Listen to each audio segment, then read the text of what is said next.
Assalamualaikum warahmatullahi wabarakatuh. Selamat malam sahabat-sahabat subscriber dimanapun berada. Alhamdulillah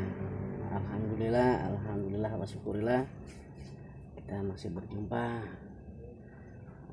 walau hanya lewat video ini, tapi tidak mengurangi rasa silaturahmi saya dengan jenengan semua. Amin amin ya rabbal alamin. Pertama-tama saya panjatkan puji dan syukur kehadirat Allah Subhanahu wa taala yang telah memberikan kita beribu-ribu nikmat iman, nikmat Islam. Dan tak lupa juga kita panjatkan selawat serta salam kepada baginda besar Nabi Muhammad SAW beserta keluarga, beserta sahabat, beserta keturunannya yang selalu memberikan kita syafaat dan keberkahan di segala bidang. Yang insya Allah kita bersama dengan Kanjeng Nabi di hari akhir nanti. Amin amin. Nih sobat, malam ini saya silaturahmi dengan ngobrol-ngobrol ya dengan Kang Tono. Ini daerah mana Kang? Assalamualaikum. Bekasi. Daerah Bekasi. Tepatnya Di Bojong Menteng. Dan sobat kita yang satu ini dia sering ke rumah, dan ini juga sobat salah satu sobat subscriber yang dulu pernah yang tinggal di Kuningan Kang ya. Iya. Yang tempo hari mengirimkan videonya, yaitu berupa burung yang dalamnya ada pusakanya. Dan saya silaturahmi ke sini, satu numpang ngopi, alhamdulillah ya kan, numpang ngopi. Dan juga ada cerita yang ada cerita yang aneh. Tempo hari jenengan ini kan Tono ini pulang kampung. Nah gini aja deh biar lebih jelasnya. Coba Kang ceritakan yang masalah yang di kampung itu, yang gunung apa namanya? Oh, Gunung Paraja itu. Gunung Paraja. Nah itu ya banyak yang kadang-kadang kalau malam sih, kalau lewat situ suka ada yang melihat gitu ya, berbentuk itu babi, yang ke bawahnya babi, ke atasnya manusia ya, entah itu apa. Oh gitu. Tapi orang-orang sering gitu ketemu gitu, pulangnya udah kadang nggak sadar diri, kadang-kadang udah kayak orang pingsan gitu. Oh gitu. Jadi ini Ya, menurut tapi kalau manusia nggak mungkin. gitu. Jadi menurut Kang Tono ini gini kan, ini coba di Gunung Paranji itu ya, Ya. ada saya videonya, nanti saya kasih yang ini video itu dari beliau, nanti saya kasih sedikit videonya, di sini letaknya gitu. Menurut cerita yang berkembang di daerah tersebut, jadi gini, saya coba terangkan kembali. Itu jalanan menanjak ya kan, agak nanjak, agak naik sedikit gitu. Dan Kang Tono ini pulang kampung sebelum Kang Tono itu terjadi atau sesudah? Sebelum. Nah sebelum Kang Tono ini pulang kampung. Jadi ketika Kang Tono pulang kampung dapat cerita tuh gitu sama warga setempat. Ya. Dan cerita ini bukan katanya, memang semua orang semua orang pasti tahu disegat di situ. di situ ya. Dihadang gitu, dihadang. Terus juga Kang Tono ini cerita dengan yang bertemu langsung gitu. Real ini mau bertemu dia. Real ya Kang ya. Ini bener-bener nyata. Habis maghrib lah. Habis maghrib. Pas habis ajan tuh. Jadi pas habis ajan maghrib orang itu jalan tuh. Jalan. Bawa motor di bawah. Itu kebirit-birit. Dia posisi bawa motor atau jalan kaki? Kan? Bawa motor. Bawa motor. Bertemulah sosok itu. Iya. Dan ini sobat, dibilang nggak ada tapi nyata, dibilang nyata tapi memang inilah, percaya nggak percaya tapi nyata. Itu sosoknya dari pusar ke atas orang tua, kakek-kakek kan ya, kakek-kakek, dan pusar ke bawah itu babi gitu. Dan orang itu apa namanya, menurut cerita beliau ini, menurut cerita yang saksi itu, si makhluk ini komunikasi, siapa yang mau kaya ayo gitu, siapa yang mau kaya nanti saya kasih kekayaan gitu. Nah orang itu tuh yang naik motor lari Kang ya, lari karena saking takut gitu. Jadi perasaan dia tuh kalau udah pulang kayak muter di depan rumah. Oh gitu. Ngelilingin rumah. Jadi kayak setan keder gitulah ya. Jadi dibuat muter di situ aja. Ada suara kakinya kayak kuda gitu. Iya. Nah ini sobat, apa namanya, mungkin cerita ini kalau yang belum mengalami mungkin bohong atau hoax ya, tapi benar bukti adanya. Hati-hati kalau di videoin nanti bilangnya settingan. Tapi beliau sendiri dan juga saksinya berani mempertanggungjawabkannya. Hati-hati begitu. Dan ini makanya nanti kapan waktu nanti kita akan rencanakan. Sebelum itu standby itu mesti jam habis maghrib, kalau enggak jam 12 malam nih. Oh gitu. Standby pasti ada itu. Soalnya kalau habis maghrib tuh udah nggak ada yang berani lewat. Oh gitu. Memang kalau saya lihat videonya nanti saya kasih, itu memang kanan kiri memang bebatuan, jurang.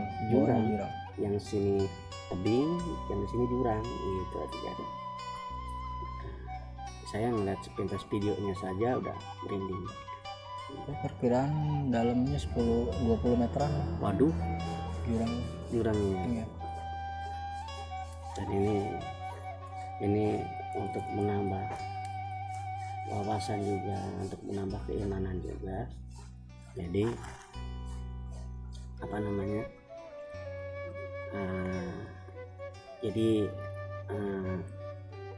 Kang Tono ini bukannya kepingin tahu gimana atau sok tahu, enggak. Jadi emang nyata. Satu memang nyata, kedua beliau ini kepingin makhluk itu nggak ada karena biar nggak ganggu lagi dan juga masakan juga.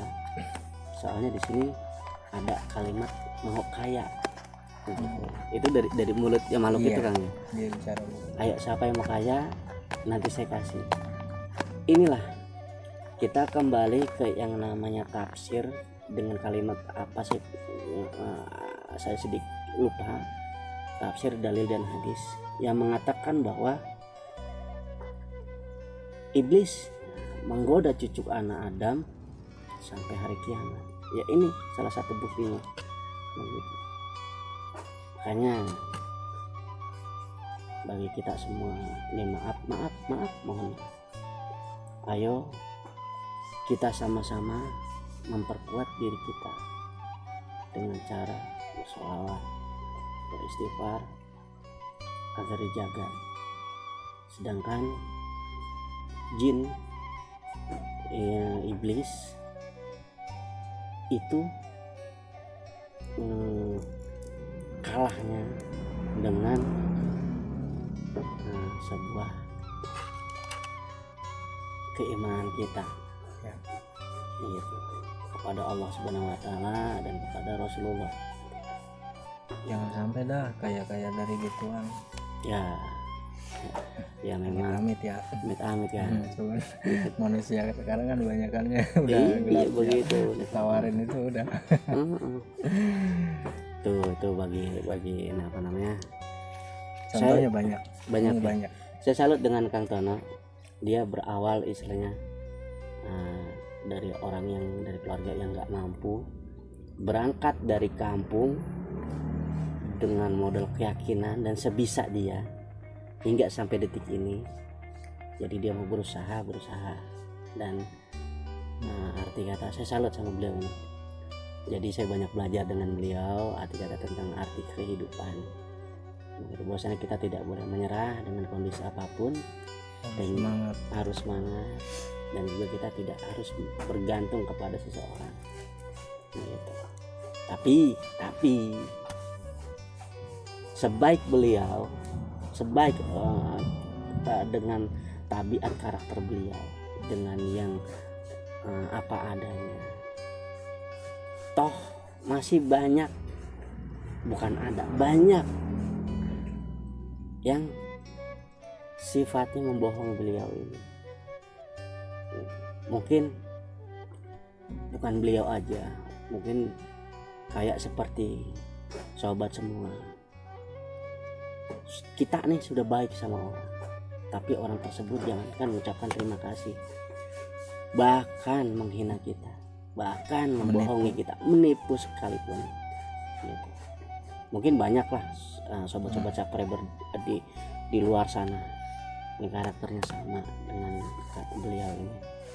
Ini yang saya cari, ini saya belajar dari beliau tentang ketabahan, tentang sabar lillahi ta'ala. Bosanya tindak tanduk perilaku atau garis miring amalan ini bukan berarti wiridan atau zikiran. Amalan ini perbuatan, entah kita lagi makan, itu kan amalan. Itu dicatat tuh sama nih malaikat nih, begitu gitu. Dan insya Allah kalau kita baik, yang penting kita lillahi ta'ala kan ya. Itu yang saya dapat dari beliau, niat baik.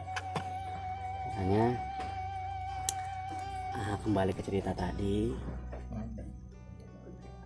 hanya ketakwaan lah iblis itu takut.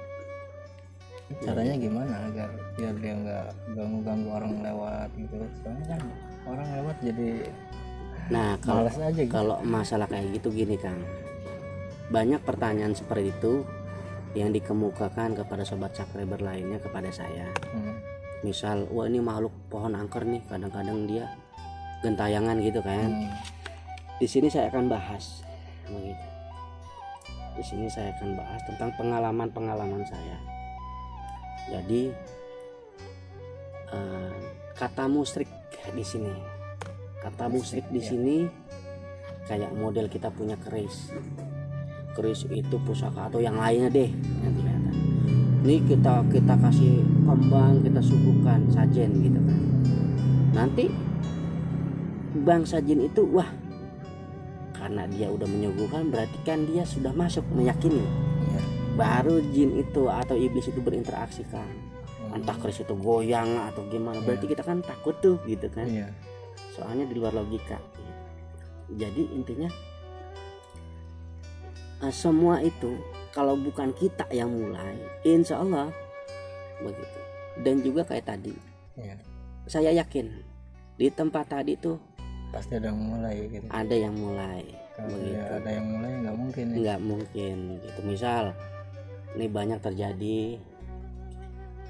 di beberapa kota misalnya, tapi saya nggak bisa sebutin kotanya. Misal ada mata air, di situ dikasih kembang, dikasih atau pohonan, dikasih sajikan, ada itu biasanya itu ya. Ya itu dikasih nanti ketan, dikasih begitu. Memang kalau kita kalau kita kaji secara tentang tradisi, oke lah tradisi. Cuman kalau kita baik Berlebihan secara gitu, itu ya. berlebihan secara tafsir, secara dalil hadis pun Iya. itu kita nggak boleh mubazir jatuhnya. Dan juga makin senang makhluk gituan, nanti kita makin membabi buta dia, mengikis keimanan kita. Begitu.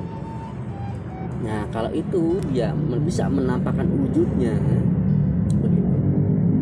Dia seakan-akan mau interaksi sama kita gitu. Makanya kita jangan masuk. Kalau kita mau kaya berarti kan oke, Iya. kita masuk tuh, berarti kita meyakini. Tapi kalau kita bantah, insya Allah enggak. Bedanya begini, mungkin ini cerita sedikit konyol Kang ya, tapi ini benar-benar terjadi faktanya dan saksi hidupnya masih ada. Mudah-mudahan saudara saya yang di Alfala Cikaret sana mungkin melihat, itu saudara Indra. Waktu itu saya lagi naik motor Kang. Nah itu ada pocong tuh di belakang, ikutin aja. Itu dia memang dengan penampakannya, penampilannya kayak begitu, jadi di alam dia kayak begitu. Terus sebagai kayak saya dan teman saya kan nggak pernah ngeliat, Iya. jadi takut tuh Kang. Nah, jadi takut, teman saya takut. Nah itu dia minta dibukakan tali pocong. Setelah dibukakan dia hilang. Itu tanda terima kasih. Gitu. Jadi bentuk komunikasinya ini kayak gimana? Ada dua. Atau kita masuk berarti kita meyakini Iya. musyrik jatuhnya kita dengan terlalu berlebihan nantinya. Iya. Tapi kalau kita cuma sebatas oke, kita kirim Fatihah, kita doakan lah hati kita, Iya. itu insya Allah begitu. Hilang. Hilang insya Allah. Dan secara garis besar di hadis pun ada, cuma saya lupa. Bahwasanya orang Kalau yang bisa telah ya, meninggal masih dunia itu bodoh. orang yang telah meninggal itu yang telah mendahului kita, ini dia pengen bangkit lagi Kang. Dia pengen beramal baik lagi ya kan. Jadi dia nyesel nih selama hidupnya dia amalnya kurang atau nggak beramal sama sekali kan. Makanya gitu dimanfaatkanlah dengan setan iblis itu tadi ya kan. Gitu. Nah kayak kita nih sekarang nih, makanya awas dirilah. Kayak jenengan juga kan. Banyak masalah yang jenengan hadapin. Baiknya kita, intinya kita benar aja masih bisa disalahin sama orang, apalagi kita salah. Makanya tafsiran di sini kadang-kadang kita nggak bisa gimana gitu kan. Kita udah baik sama orang contohnya, Kadang-kadang kita tapi orang itu dibohongin kita kan. Iya makanya tapi insya Allah nanti kita bahas kan ke sana. Insya Allah nanti sobat minta doanya, karena ini sesuatu hal di luar logika. rencana kan kemarin, cuman akhirnya ini ada halangan. Bukan jenengan doang Kang, yang lain juga pada ngajak pergi, cuman saya nggak bisa. Tapi insya Allah nanti kalau ini sifatnya kayak gini, karena apa ya, kasihan kalau orang yang nggak tahu gitu. Dia cerita kayak gini banyak kan, nanti ada lagi cerita lagi. Pasti. Ini saya belum kedatang satu, nanti ada yang udah cerita kayak gini. Insya Allah nanti saya buat video kan. Jadi kesimpulannya dalam video ini, satu, di dunia ini kita nggak sendiri, banyak makhluk lain dan alam lain kita ini di dunia ini, gitu kan ya. Jadi kita sama-sama iman. Arti katakan iman itu artinya percaya, bukan artinya sih iman itu arti kata keyakinan, kepercayaan kita. Ya kita percaya aja lah gitu. Ada kok di surat itu di Al-Quran. Dan juga nggak percaya ya nyata Nyata, dibilang nggak percaya ya gimana ya? kasihan yang nggak ngerti kan. Posisi jalanan naik, belum apalagi di daerah sana itu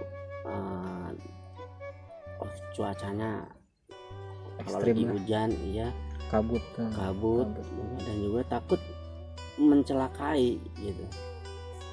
ya tiba-tiba Iya. orang pasti jatuh lah. Pasti lah. Mungkin kalau yang belum pernah ngalamin mungkin ini hoax, tapi ini fakta. Fakta. Nanti setelah ini saya kasih kirim video, cuman durasinya nggak lama Kang ya. Iya. Sayangnya nggak lama karena tempo hari kita juga sebenarnya Saya pengen kesana cuman belum ada waktunya gitu. Nah, terima kasih sobat. Ini untuk videonya, nanti setelah ini bakal ada video gitu. Jangan lupa subscribe. Terima kasih sobat. Nanti kita akan bahas tentang apa sih di sana, apa sih karakternya kayak gimana sih, Ya. dengan kemampuan seperti apa, dan syukur-syukur ada bedanya apa gitu. Nanti kita akan visualisasikan. Benda itu mungkin ya. Benda Ya, apa? mudah-mudahan kan, karena yang sifatnya sudah sensitif dalam arti kata gini, dia sudah berinteraksi kan Iya. dengan kita, dengan manusia. Itu udah sesuatu hal yang keren ibaratnya, Iya. yang kelas berat lah katakan gitu. Ya saya juga kalau nggak ada temennya mungkin takut juga kan. Iya. Tapi mudah-mudahan lah. Coba sendiri lewat. Ya, sobat, nanti Emang sih posisi jalannya kayak kalau dari jauh kayak terowongan gitu. wah jalanannya hebat lah arti kata hebat. Jadi itu jalanan dipayungi dengan pohon gitu. Itu jangankan malam, siang aja itu kesannya kayak sudah malam gitu. Karena tertutup rimbunnya pohonan, Kabut juga. juga nantilah kalau ada rezeki Kang ya. Iya. Nanti selesai Mudah-mudahan. sana. Sobat, terima kasih telah menyaksikan video ini. Satu poin intinya, kita hidup berdampingan dengan makhluk lain. Jadi maka banyaklah sholawat, banyak zikir supaya kita ingat Allah. Terima kasih sobat. Akhir kalam, wabillahi taufiq wal hidayah. Wassalamualaikum warahmatullahi wabarakatuh.